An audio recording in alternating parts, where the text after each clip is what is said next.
This is the best thing I've ever heard from one of my coaches. They go, when did you decide that? I said, when I was 12. When I was 12. This is when I decided men don't love. This is the funniest thing. My mother was out of town and I was sick. I had the flu and I was 12 years old. And I remember being in the bathroom and I'm sitting on the toilet and I'm throwing up. And my dad opens the door and goes, oh, and closes the door and goes back to bed. Now for him, it was just an embarrassing moment because his pubescent daughter is like sitting on the toilet. He's thinking, okay, clearly she doesn't want her father walking in on her. But for me, that moment, I decided that my dad didn't love me because he didn't care that I was sick and he didn't help me that I was sick. Flash forward, I'm sicker than I've ever been. I can't walk on my own, whatever, but I won't let my husband help me. And he's like, why will you not? I'm like, I want my girls. He's like, what is your problem? And I couldn't figure it out while I was sick. But when I came back, I was like, oh my God, you're not supposed to want to help me. You're not supposed to care to help me. Because when I was 12 and I had the flu and my mom was out of town, my dad gave me privacy. Hi, I'm Laurie, and I help business owners go from frustration to ease when it comes to podcasting. If you're looking to boost your credibility and grow your business but feel overwhelmed by the process, I've got you covered. With over 30 years of experience in top radio markets, I know how to make your voice heard. My 7-day Podcast Pro program helps you move from scattered and unsure to confidently launching and maintaining a podcast that connects with your audience, builds your legacy. It's done with ease and minimal time. Plus, I'll share insider tips to help you rank in the top 5%. Has your life, your dreams been interrupted? Good news. It is possible to reinvent our lives. People are doing it every day, and some are brave enough to share the struggles, disappointments, and challenges. If you are looking for a new beginning, a do-over, or to rediscover your passion, maybe even find a new one, then grab a cup of coffee and let's talk. Interrupted, Act 2, Reinventing Your Legacy, with your host, Coach Laurie. Viginia Muzquiz. Did I say that right? It did. Yes. You go, girl. It's spelled very different, but she said, think of a moose skiing. So glad to have you on the show. Welcome. Thank you so much, Laurie. It's so good to be here. Well, I'm really excited to hear about your interruption. But first, you were talking to me about AI and your business and all the things. So tell us all the things that you're doing now that you love. And it sounds like you have a ton of courses. Yeah, I'm doing a lot. I'm what we have coined with my accountant a multipreneur, which is just a fancy word for ADHD lady who likes to do a lot of things. I'm leveraging what other people would call a disability. For me, it's a superpower. I guess my primary business is my husband and I serve about 1,100 BNI members across the St. Louis region. We have 58 chapters, getting ready to launch number 59. I'm so excited. We're in relaunch post-COVID. So that's been a really, talk about an interruption. I'm pretty sure everybody's talked ad nauseum about that whole show. But my oldest daughter works with us in that business. My husband owns a construction company, so I help work with him on that. We assist investors in flipping their houses and their investment properties and getting things ready for rental. So we don't do any owner occupied. We only do investment support. My youngest daughter and I own a grooming salon together. So she is a pet artist. If you've ever seen those TikTok videos where like the dog looks like Tigger or a giraffe so that's what she does. She's actually a master dye specialist with OPAWS. And we're moving her in 2 years. She's used all of my business systems for startups. And in 2 years, she's gone from being just her with some scissors to having 4 employees and busting out the seams. So we're doing $1 million expansion, which we're super excited for. And then I'm a business coach. So I work with solo entrepreneurs who are stuck in the messy middle where they don't have enough time or money to serve more clients or do more marketing, but they need help, but they don't have enough money for the help. So I help them create systems that get them across the bridge from building to scale. And that's really where I thrive. Oh, that's amazing. I just saw one of those TikTok videos. I'm like, wait a minute, is that a giraffe? It's a dog. Oh, that is so awesome. I love what you said about ADHD because I do see it as a superpower when we can harness it and stay a little focused, because there's so much we can do. And it really is a gift in many ways. So I love that you said that. Well, with all the wonderful things that you do and helping business women, because, so many women will start a business and it's very hard. They don't succeed because they don't know. And I find there's a few things I find. Number one, they want to wear all the hats and do all the things and not ask for help. Number two, I don't need to make money. Yes, you do. Like it's funny. And I think a lot of it is our earlier program, especially for some of the women like me who are older. But before we get to all that good stuff, tell me about your interruption. I know you had COVID. That was one, but you've had my post-COVID interruption. I actually count myself among the vaccine injured. The vaccine gave me Guillain-Barré syndrome, which is a paralytic syndrome. So about 3 days after I got the vaccine, I started to lose strength in my upper body. And over the course of about 6 months, I just got weaker and weaker and weaker, to the point that in January of 2022, my body gave out. And I spiked a fever of 107, and I was in excruciating pain. The best I can describe it is being lowered into a hornet's nest. So it just felt like I was being stung everywhere. The only place I didn't have pain was my face and my stomach. I went to many hospitals and they sent me away as a drug-seeking middle-class white woman, which I think is really funny because I don't even drink alcohol. Like, I'm 60 years old. You don't look like this if you're a drug addict. It was about 17 days that I was unable to take care of myself. And when I came out on the other end, I was unable to walk. I couldn't hold a toothbrush. I couldn't crush an empty soda can with my dominant hand. And I had to learn how to do all the things again. I was a fitness instructor in my 20s. So really getting back the physical strength after having my body like consume itself, because I couldn't eat for those 17 days either. My husband would take me to the hospital. They would rehydrate me and then send me home as a COVID patient, but I never had COVID. It was a very interesting experience. I think the worst part was the cognitive decline. I lost executive function when it came time that I could actually hold a toothbrush. I couldn't remember the procedure for brushing teeth. Like, I couldn't put things in order. So as a business coach, I really struggled to be in business. And it also has wiped out complete and total sections of my memory. The other day, I said to a friend, oh, look, there's a Pompeii exhibit at the science exam. We should go. And they said, we went there. And I said, no, I've never seen it. And they said, yeah, you have. And they showed me pictures of me at the exhibit, but I don't have any recollection of being there. It's been a very interesting journey to get from there. So I'm, 2022, I'm 3 years and a few months out from that, and thriving and doing really, really well against all odds. The doctors told me I would never take care of myself again. What do you attribute that healing to? Stubbornness. I have an epic belief. We create our reality from the inside out. The exploration for me is, why would I create that experience for myself? Why would I create weakness in the body? Why would I create weakness of my mind? Why would I choose to create weakness? A lot of it came out that I was overvaluing strength and overemphasizing very masculine energies.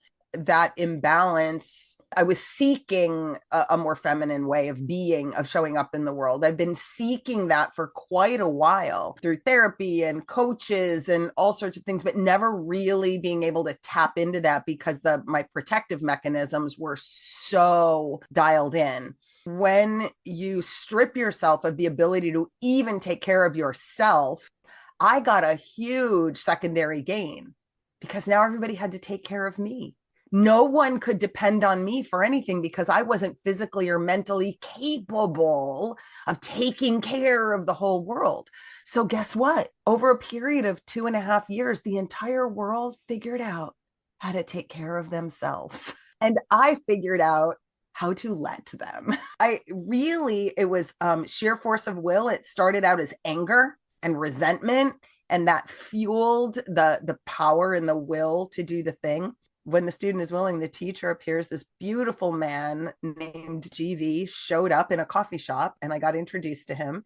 And he serves sacred plant medicine. And so that I entered into an indigenous wisdom journey, have discovered just some really healing powers of the plants. It's been very, very fascinating. But now everything 3 years later, from this is your new normal, people will take care of you for the rest of your life, to being able to now have all these multiple businesses and to be serving so many people in so many ways. I know you can't see Viginia, but she is very beautiful. And I can't believe you're in your 60s. Yeah. So that's a testament to this. One of the things I'm hearing across most of the women that I'm interviewing is the feminine versus the masculine when it comes to sales, when it comes to business. So can you just expand on that? In our society right now, there is this intense polarization, negative polarization, right? The whole, like, would you rather meet a man or a bear in the woods? I'm like, I'd rather meet a man. Most of the men I know would jump in front of the bear. Like, I don't know. Like, my reality, because I create reality from the inside out, is men open doors for me. Men think I'm beautiful and lovely. Men want to serve me and elevate me, right? Like, that's what I think about men. But this polarity of, really, I hate to say it, because I was raised up in feminism. I've got a PhD. I was in the university during the Annie Hall years, where we all dressed like boys and wore ties. And we've done this really weird, like, flip where women are grounded in our masculine, and we're stealing it and we're squashing it in our men. And then we're mad because our men are sort of like in this weird, like, well, she'll do it. Like, they're letting women take all the initiative. And then we're mad because they're not doing anything. And there's been this super weird flip. So I think we need to understand that they are energies, and we have all of them, and that we can dial them up and dial them down. So, for example, masculine is power and initiative, and it's tempered by selflessness. When you take power and you add selflessness, you get masculine energy. When you get selflessness and you add power, you get feminine energy. It doesn't mean women don't have power. It's that we have a different we have a different balance between those two. In the initiative versus the ability to follow. Can women take initiative? Absolutely. You want me in a crisis, right? I am the one who, I'm going to look around, and if nobody's doing anything, you can bet I'm going to lead everybody out of the mess. Then I'll fall apart, weep, and be a heap. But you want me in that place. But if there's a man who will do it, do you really want to be the woman wrestling the man? No, I will run into the burning building. I'm like, no, dude, you run. Go ahead. I will be here and tend to the wounded when you bring them out. That is where I would rather be. I would rather be receiving the people who need care than having to go in and rescue them. But I can. So I think it's this notion of just because you can doesn't mean you should. And a lot of times when we set back into the allowing of the masculine to manifest itself in our presence, there's this beauty in that. But as women, the allowing part has to come from us. And then that goes into this whole challenge of the wounds of the patriarchy, because we blame men and say men, patriarchy, but that's not it. It's a system, it's an energy, it's a way of, that whole system is designed to flip us, to mutilate us, to move mess up our energy so that we can't work in union and harmony with our masculine and our feminine sides. It's about, I am capable, and I can hold that space. But I'm really happy if you'd like to hold space for me. It's even as simple as One day I was walking out of the gym and I got all the way out. There's 2 doors and I walked out the doors and I realized that there was a gentleman behind me that had been sort of moving quickly so that he could open the door for me, but I didn't realize it quickly enough to allow him. So I turned around and I looked at him and I said, "Would you like a do-over?" And he looked at me and he said, "I would." So we turned around and he opened the door for me and I walked back in and he opened the next door and we walked back in and we chatted for a minute. And then he said, "Let me get the door for you." And then he opened it and we did a do-over. And he said, like, "Thank you for allowing me to be a dude in this moment." For me, it was precious. It felt like I was open and I had given this gift and I had given this honor. I think that there's a play there, but we are receivers. I mean, we're built for receiving. We're also built for giving. We receive energy, we receive provision, and we create life, right? They say, give a woman your sperm, she'll give you a baby. Give a woman a house, she'll give you a home. We're multipliers and we give when we are fed. But if we continually reject the food, if we continually reject the offering that is out there and we stand too much in our masculine, we actually block our nature, which is to give and to serve, not from an empty cup, but from an overflowing internal wellspring of energy that I think is divine. That's so beautiful. And what comes up for me as you're sharing this is the difference between women who have seen good men and women who haven't. And that when those of us who have been wounded by men don't heal ourselves, then I saw you say we're rejecting and you put your hand up. And I feel like when we don't heal, we reject. When you talk about you had to let go of everything and let everyone care for you, how awful, but also what a gift. I think there really does have to be a balance, because when you said there was a man rushing up behind you, your thought was, he wants to open the door.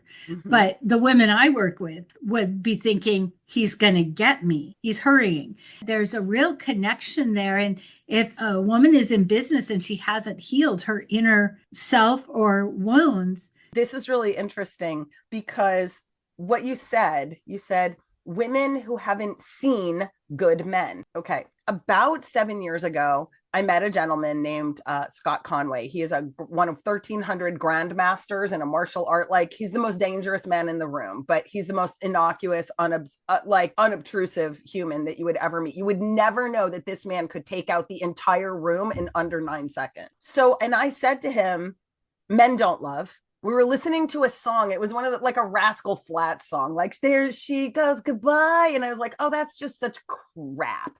There is no man on the planet that is going to sing that. It's just a marketing ploy for this band, right? Because like every woman wishes a man would pine over her.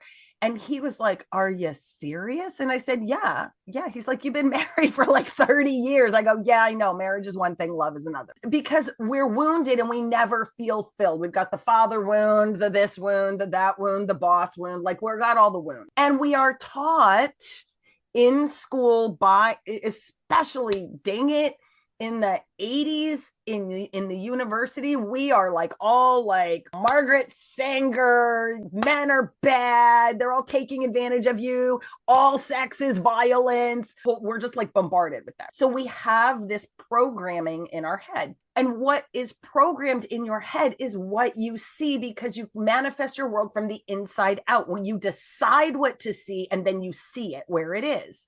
So I'm not saying bad men don't exist. Man, I've met my share of sociopaths and narcissists. And when you think men don't love, guess what? That's all you attract is narcissistic men who are incapable of actually having connection, human connection, empathy, and all that. So very interestingly, my friend said, "I will prove to you that I love." So I was like, okay, love me, baby. Well, he's my best friend in the whole wide world. Then I started working with this guy, GV. And he said, you have to take your beliefs and you have to put them to the test. So when you have a belief that limits your interaction with the world and your experience in the world, then you need to ask yourself the question, is this true or is it a narrative? Is it a program? Is it a story that I'm telling about something or that somebody told to me? So the experiment for Do Men Love was to simply not open a door for myself for 2 weeks. No door, car door. But if my grandson was 6 and I said to him, sweetie, you're going to have to open the door for Gigi because she's not allowed to touch the door. And so I would have my 6-year-old grandson. And then I would say to men, I would stand there and they would be like, do you need me to open the door? Yes, please. I'm not allowed to touch doors for the next 2 weeks. They're like, you're not allowed to touch a door. No, I'm not allowed to touch any doors for the next 2 weeks. They're like, okay, well, let me get this door for you. Well, let me get that door for you. Next thing I know, everybody opens doors for me. Everybody opens doors for me. Wow. Men don't say to me like, nice. They say, you look lovely today.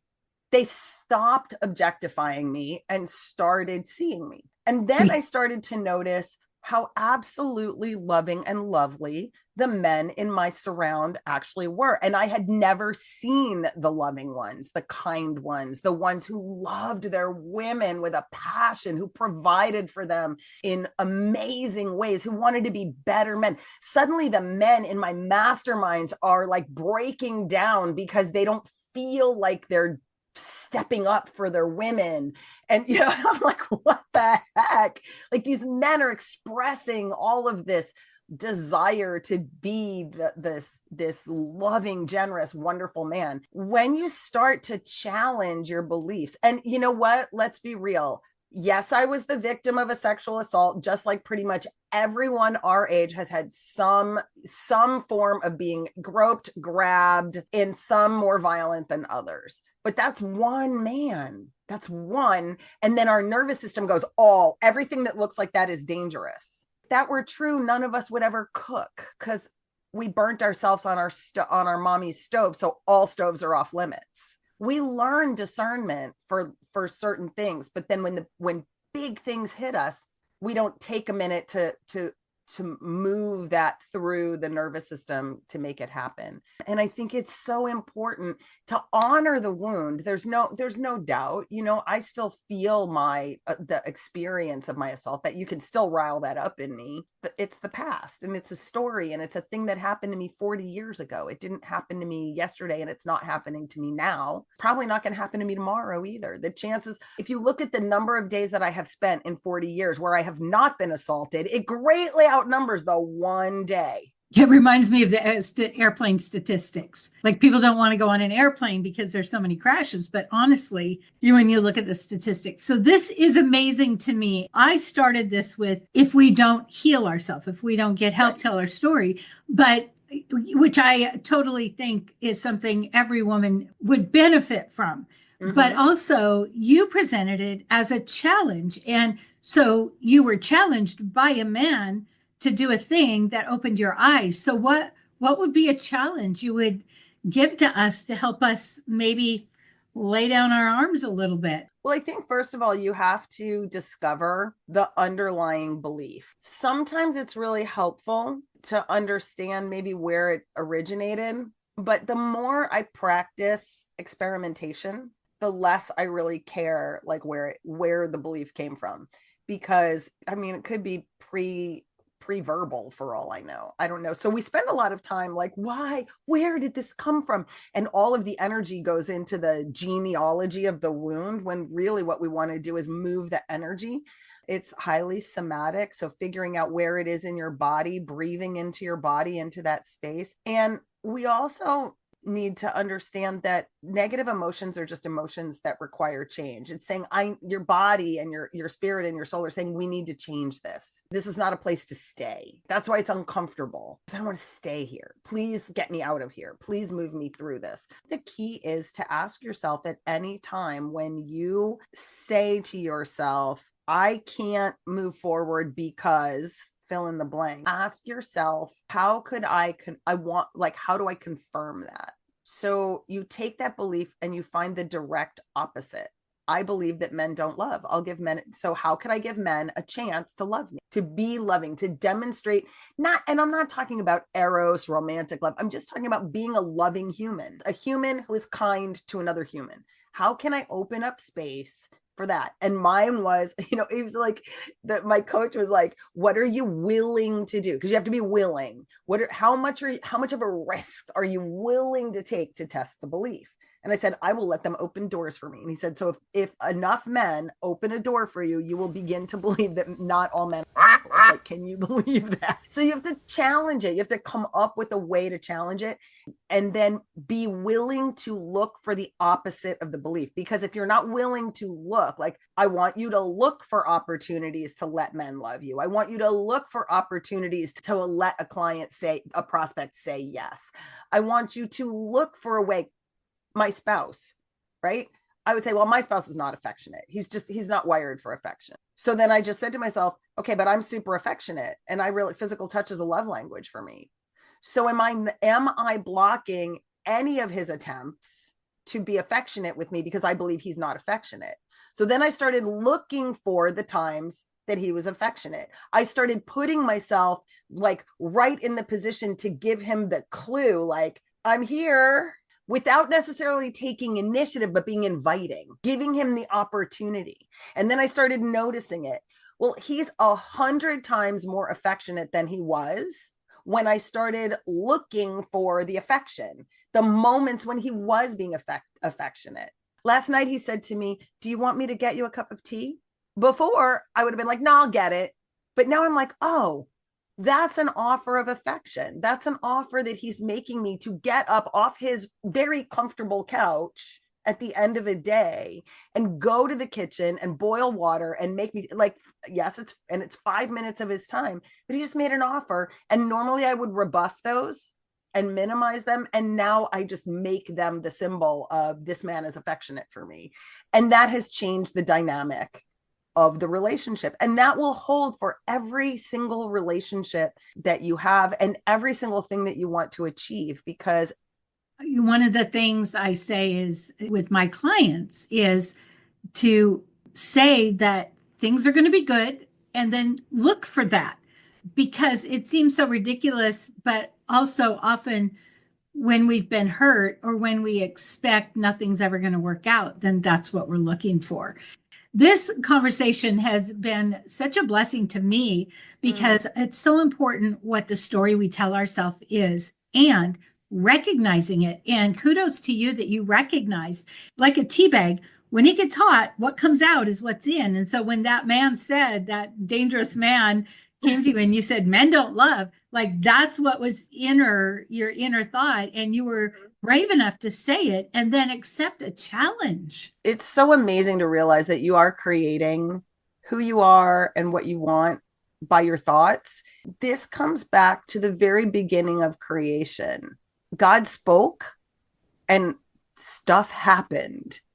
And then he created this version of man, this version of man and women in his image and likeness, which means we speak and we think and then we speak. And that's what propels things forward. Truly, you're in charge of your stories. And forgiveness is huge. But I'll leave you with this. I really never understood forgiveness because it felt like giving people permission to hurt me again, permission to behave badly again. I forgive you. And because we very rarely say, I forgive you. Someone says, I'm sorry. And we go, it's okay. Well, it's okay is not forgiveness. It's okay is validation of the behavior. I appreciate the apology. I forgive you. And I will never allow you the opportunity to behave like that again, with my boundary that I'm setting, which is about how I will behave the next time you even come close to doing that thing. It's boundaries are about how we behave. It's not about me controlling how Laurie behaves. It's when Laurie does this, I will move closer or I will move away. But I'm in charge of the closeness and the awayness. Forgiveness is the letting go, the release, intentional release of the heavy, dark energy associated with the sin, with the violation. And the forgiveness is not for the perpetrator. The forgiveness is for you, because if you hold on to it, you are drinking the chlorine, hoping they're going to get sick. When I finally understood that forgiveness is the allowing of the release of the negative energy that causes the limiting belief, that then causes us to be stuck. That's when my health came back, when I forgave the doctors. I forgave the lab. I forget everybody I blamed. I was just like, what if that's not the story? What if my story isn't the story? What if I don't have all the facts? What if even just that opens up space? What if there's more to the story than the protective story that I tell myself? Wow. I love that. We talk about forgiveness a lot, and it's kind of like we must forgive. And I love how you framed it, because it puts the control back in. The way you explained it is like the best version I've ever heard, because it puts it back in our lobby. We don't forgive and forget. We don't forgive and let them redo it again. We forgive, and then we have good boundaries. I love that so much. This has been amazing, and I'm not sure you got to say all the things you want to say. Is there? Oh, Laurie, I could go on forever, because I'm having my best life ever. And I have got stories to tell. What's most important to me, especially for women our age, there's a project I'm working on launching in 2026 called Women of the Third Moon. We're in our third moon. We're in the back half, right? We're outside the motherhood years. We're outside that. Act 2. Yeah, and for me, it's like Act 3, but we're on this other side. We can cleanse ourselves, go through a cleansing and a birthing process into this beautiful place of wisdom and stepping into our own inviting power, and to love and to serve and to not worry so much about the things that we think can hurt us. I'm not talking about tornadoes and bombs and like the physical fear. Yeah, that's, but the likelihood of that, like I said, what is the likelihood of me experiencing something physically negative? What's the likelihood of me getting that sick ever again? Well, if I focus on it, I'm likely to manifest it again. But if I'm healed from it, then it just became a learning piece. And I just feel like I really want for women to lay down the stories that hold them back, and to forgive themselves for, like, here's one of the reasons we hang on to our stories, right? Because if I let go of my story, then I've been wrong. Or like I've been causing myself this torture all this time, and I wouldn't want to be responsible for that. But then when you just say like, okay, that's great. And I'll leave you with this one thought, because this is the best thing I've ever heard from one of my coaches. They go, when did you decide that? I say, when I was 12.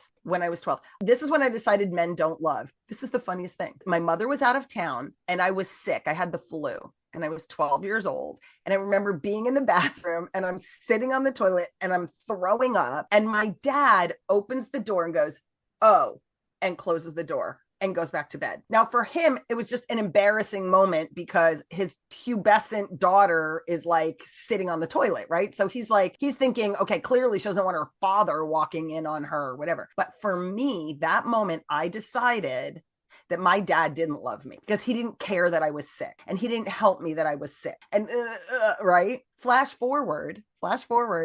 I'm sicker than I've ever been. I can't walk on my own, whatever, but I won't let my husband help me. And he's like, why will you not? I'm like, I want my girls. He's like, what is your problem? And I couldn't figure it out while I was sick. But when I came back, I was like, oh my God, you're not supposed to want to help me. You're not supposed to care to help me. Because when I was 12, and I had the flu and my mom was out of town, my dad gave me privacy. Because if I asked my 96-year-old dad, why did you not come in the bathroom and help me? He would have said, you were on the toilet. And I figured you wanted privacy. When you figure out when it happened, you say, does it make sense that a 12-year-old girl who's not quite in puberty, who's still kind of a little girl, but is kind of growing up, would want her daddy or her mommy to help her when she's sick? Does it make sense that she would feel unloved and alone if she had to be sick by herself because no one would come and take care of her? Yes, but I'm not 12 anymore. So that story made sense at 12, but it doesn't serve me at 60. So can I forgive it? Can I say, oh my gosh, 12-year-old Viginia, I'm so sorry that you felt like that. Are there any other stories we could tell about daddy? What are some other reasons daddy wouldn't have done that? Well, maybe this, maybe that. Okay, so can we forgive daddy? Yes. And then that heals every relationship I've ever had with a man who's supposed to love me for the rest of my life. Wow. It's really about letting it be okay to have thought the things that you thought because they were perfectly logical for yourself at that time. but maybe they're not logical for yourself at this moment because you have new skills, new strength, new independence, access to things you didn't have before. So I think that's just, for me, super, super important to access those and forgive yourself while you're forgiving others. I love that. So, Viginia, if we want to work with you, how do we find you? Oh, goodness. The best way to find me is to go to LinkedIn. Join me there. Follow me there. My last name is Muzquiz. So Viginia Muzquiz on LinkedIn. I'm the only one. And send me a DM. Let me know you heard me on this show. And we can definitely chat about working together. And if not working with me, working with somebody that I know, like, and trust who can take great care of you. I have a podcast. My podcast is called the Business by Referral Podcast. That's what I do for a living. What I do for a living is I teach people how to turn their networking into a revenue stream by using a referral system. So that's my podcast. Awesome.